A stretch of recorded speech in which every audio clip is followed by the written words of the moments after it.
Okay, today I'm going to get this neck looking right. So I'll check in a bit later with an update on how that's looking. Lovely day today. I like it when it's raining and overcast. Call me weird, or many of you will agree with me. It's lovely. Absolutely lovely.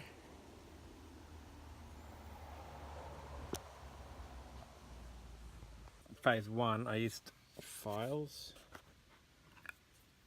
to just kind of roughly get the shape I want, get the harshest kind of saw marks out, and as you can see I'm still showing the line ever so slightly by about 1 millimeter, and then when I sand with sandpaper I'll take it to that line and it'll be smooth and beautiful, and then of course I will hit the whole thing with more of that wonderful rust patina solution, and the neck will be ready.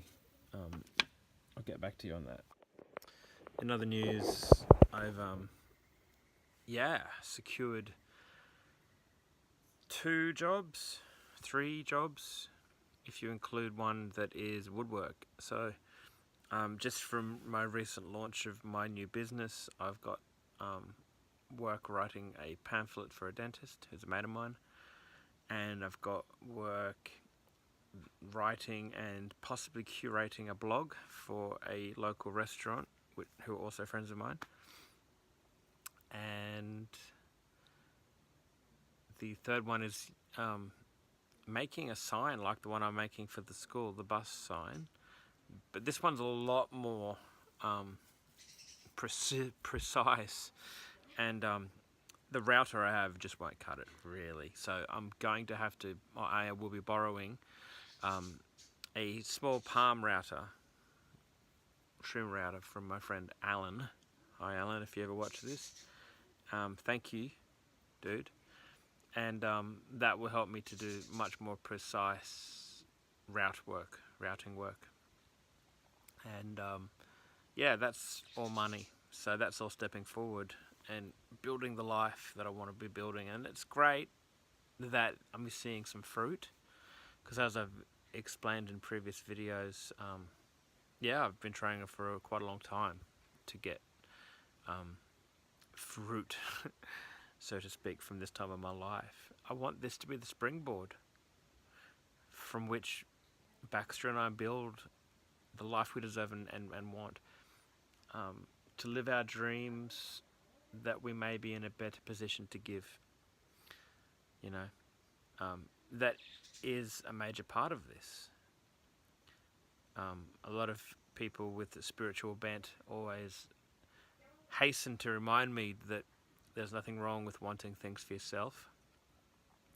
There's nothing wrong with wanting affluence, stability, comfort, abundance for yourself. I often miss that one, because a lot of my motivation is to give. I want to be in a position to be able to give the people that I love all of what I have to give them, all of the goodness that I have. I just want to be able to give, and not just the people that I immediately love, but it would be really nice to have a vast amount of wealth and abundance that I can then use to do good things in the world. I've often been flummoxed by the imbalance in the world, and it would be very nice to be able to, I don't know, feed people, house people, clothe people, blah blah blah, etc., etc. There's a lot of good to be done, you know, and it seems to me that a lot of the people that have the wealth don't seem to be doing a lot of that good. They just seem to sit on it. I think there's more that they could be doing, and so that's part of my motivation for building my life into a better place, financially and spiritually and emotionally, physically, and getting to a place where we are living the life we want to live, because it's totally doable. You can live any life you want, and you know, there are limitations to that, of course there are, or we would all be there'd be 8 billion multimillionaires and mansions on the earth, wouldn't there? It isn't as simple as like, I'm going to be a multimillionaire. Ding, done. Here I am, a multimillionaire. Ha ha. It's a lot of the platitudes we hear about the niceties of spiritual manifestation, they relate to us in the first world, this incredibly abundant part of the world. Come on. You know, do you think that, you know, an African child living in a slum with no water would love to just click his fingers and become your dream?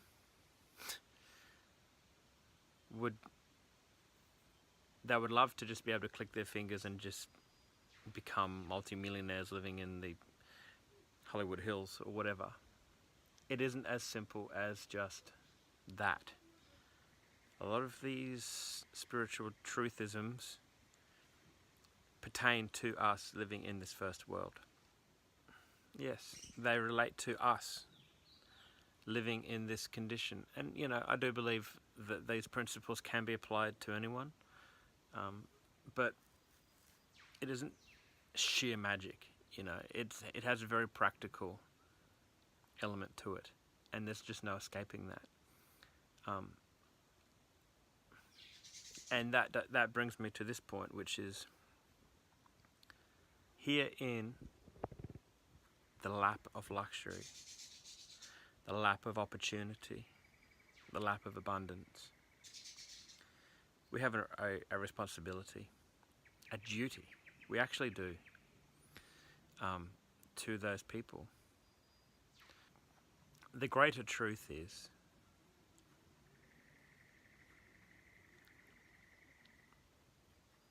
without physically being one being, obviously my arm is not attached to 7.5 billion other arms, but in another sense, we are very much one, the human family. Now I say that because the physiology of the brain, the body itself, everything is identical. Genetically, there's a lot of variation, of course, but we're all very much identifiable as the same species. So, in a way, we are the same thought in the eternal mind of the universe. And as such, we are literally one. We are the same, we are the same. So because we know we have the same physiology and the same mind, the same brain, the same energy system, depending on your belief systems here, we can see that we are all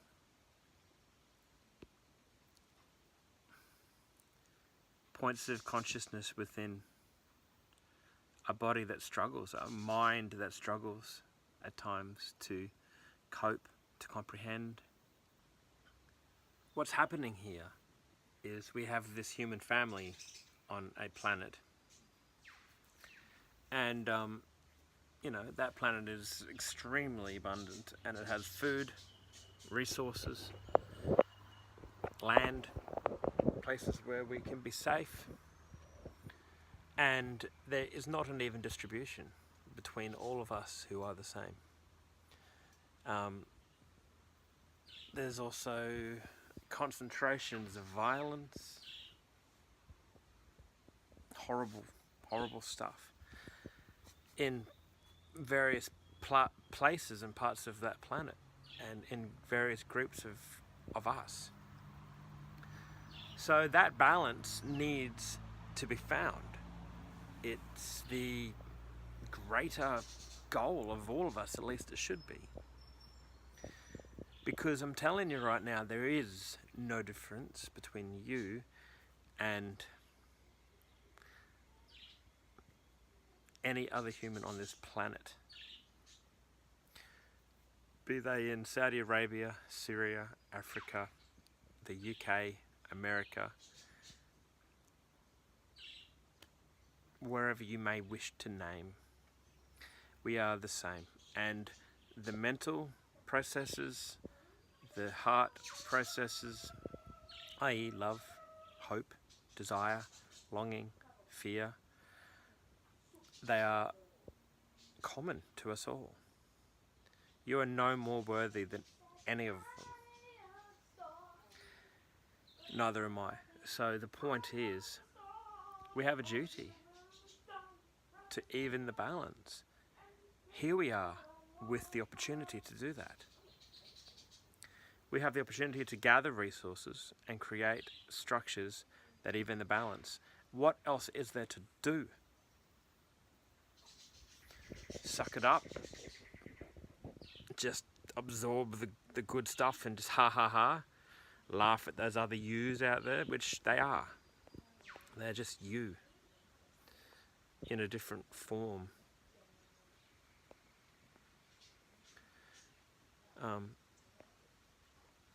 And when you start to realize this, when I start to realize this, I start to think that I can almost hear them asking that of us. I know that if I were in their position, I would be screaming out to the people with the position to do something, going, come on, please, gather those damn resources, gather that wealth, gather the people that you need to do it, and do something to save our lives, to help us with this horrid situation we are in. We have a duty. And guess what? Once you start to come into this realm, you start to think, I start to think, why do we think it's just us? Why do we think it's just humans? Are we not all beings with feelings and thoughts, instincts? Are we not all worthy of peace, abundance, health and happiness? What is life? What is a human? What is a mind? What is consciousness? It's innate in all. And yeah, some animals might be a bit less able to identify their individuality and their they may be a little bit less self-aware than us, but who are we to judge? We don't know that. For the most part, they lack the ability to communicate, to let us know how they're feeling. And we can't make them suffer because they can't tell us not to kill them. I mean, you know, if a cow, for example, could speak, as in form human sounds, I'm telling you, it would say, don't kill me, please. That'd be really great, because I'm alive here. So essentially, we punish them for not having vocal cords, for not being able to enunciate speech.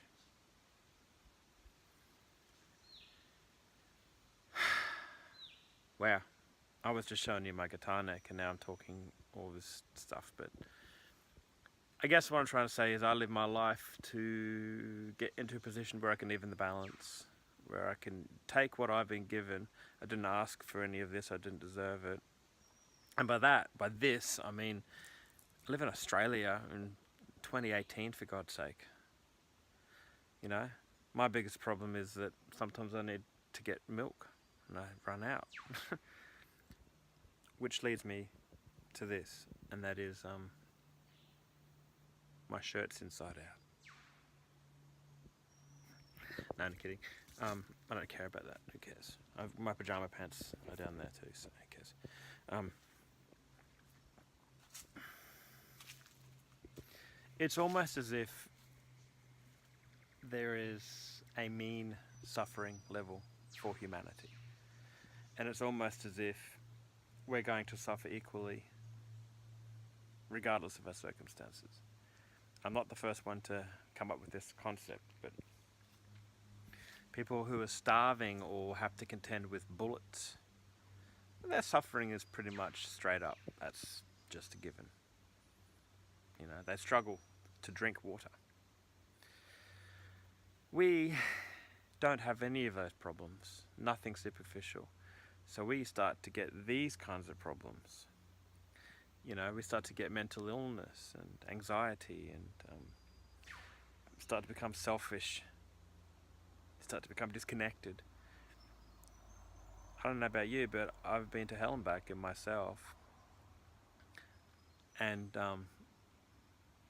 the reasons for that is that we all suffer. We all must face our shadows. We all must go through the harshness of what life is. Life is not a picnic. Doesn't matter what fancy books tell you or smiling hippies tell you. Life is not a sweet and an abundant realm of love and beauty. Just ask a box jellyfish about that. You go in the ocean, it's going to sting you. And I don't personally buy into this, oh, it's meant to be. You were meant to be stung by the jellyfish on this day. Bullshit. Got stung by jellyfish. Like, there is a point where shit happens. There is a point where shit happens. Not everything is some cosmic order. I do believe in that there is a certain element of cosmic order and fate and karma and all that kind of business, but I also really favour the grounded beliefs, the grounded view. And it is a harsh motherfucking world. It's a harsh world, man. You can just be on the roof and then cleaning the gutters and then just fall off. Oops. It's not meant to be. You can just die. It's not. And it can seem like, oh, it was my karma to die this day, and maybe it was. But maybe you slipped. Oops. It's not lessons. It's not trying to teach you anything. The learning is that you are learning to live on this particular planet with this particular mind and this particular energy system. So your lessons come because you are butting up against reality. That's a lesson. It isn't like some cosmic being going, here's a lesson for you, young man. I hope you learn it. It's more, if you don't learn it, you're going to suffer. Because that's reality and that's your expectation. And if they differ, you're going to suffer. There's your lesson. That's what lessons are. In my view, that's what spiritual lessons are. Reality has existed for a really long time. The earth has existed for a really long time.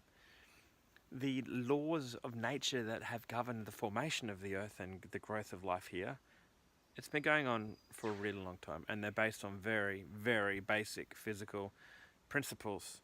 Cause and effect.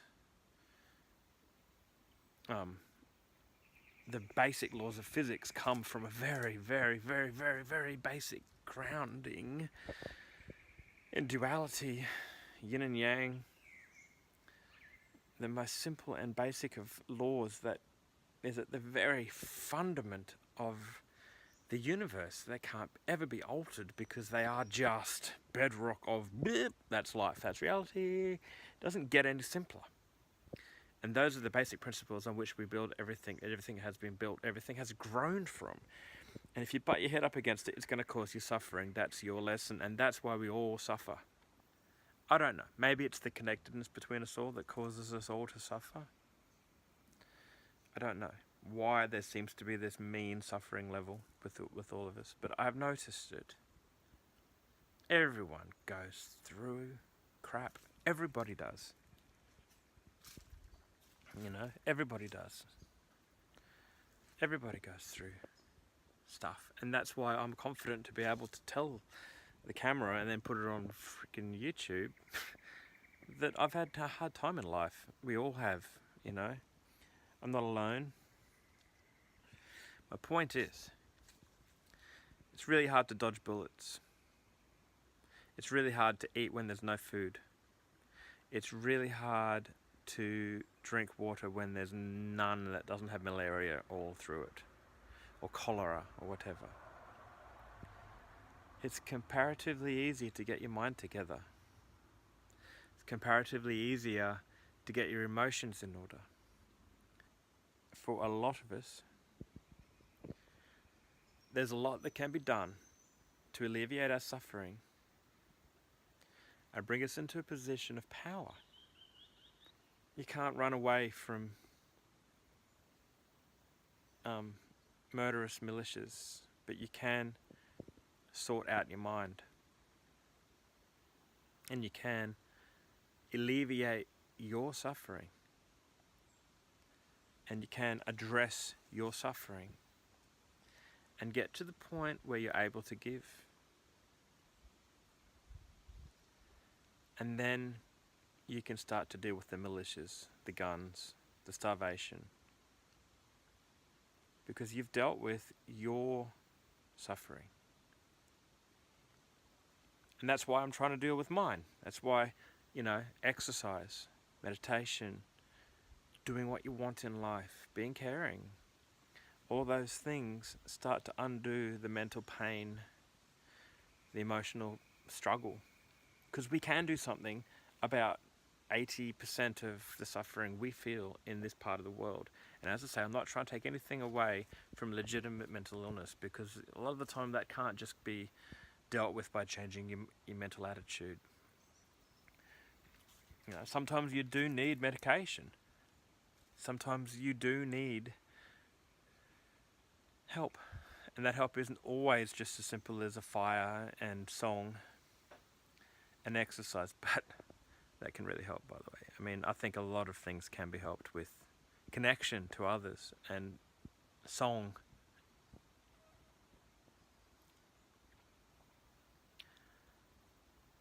But we can alleviate our suffering to a large degree. We can get free and give and help to even the balance for the other people and help to reduce the median suffering, bring it down on personal level. And then that, in turn, moves on to others and reduces their suffering. And ultimately, we'll become a people that are pretty chilled, pretty down with it, and able to give, share, and experience this life and this world evenly and with calm and love and power. I'm going to put a fresh sanding pad and get all this ingrained white ingrained paint out of the grain. Oh yeah. Okay, we've just done our workout. It was really good, wasn't it? Yeah. He did really well. So thanks to my lucky beanie. We're keeping tally of all of our reps, and we're doing well. We're about to go for our short run, and then it will be evening procedure. Okay, that's it. That was good. How'd you go, Bax? Much better than you did. Oh, burn!